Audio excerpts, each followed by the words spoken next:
গন্ধরাজ chicken একবার বাড়িতে বানিয়ে দেখবেন, যা টেস্ট হয় না, মারাত্মক টেস্ট। এখানে 1 কেজি চিকেন নিয়ে লবণ, হলুদ, জিরে গুঁড়ি, ধনিয়া গুঁড়ি দিয়ে গন্ধরাজ লেবুর সবুজ অংশ গ্রেট করে দিলাম, লেবুর রস দিলাম, আদা রসুন বাটা দিয়ে রাখা টক দই দিয়ে ম্যারিনেট করে নিলাম। লঙ্কা গুঁড়ি দিতে ভুলে গেছি, তোমরা লঙ্কা দিয়ে দেবেন। তেল গরম করে আলুগুলো ভেজে নেব।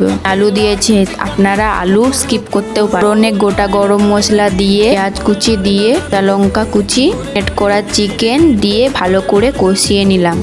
প্রথম ভয়েস দিচ্ছি, একটু প্রবলেম হবে, সবাই ম্যানেজ করে নেবেন। ভুল কিছু বলে থাকলে বোন ভেবে ক্ষমা করে দেবেন। এর মধ্যে আলুটা দিয়ে দিলাম, ভালো করে কষিয়ে জল ঢেলে গন্ধরাজ লেবুর পাতা দিয়ে গরম মশলা দিয়ে ফুটিয়ে নামিয়ে নিলাম।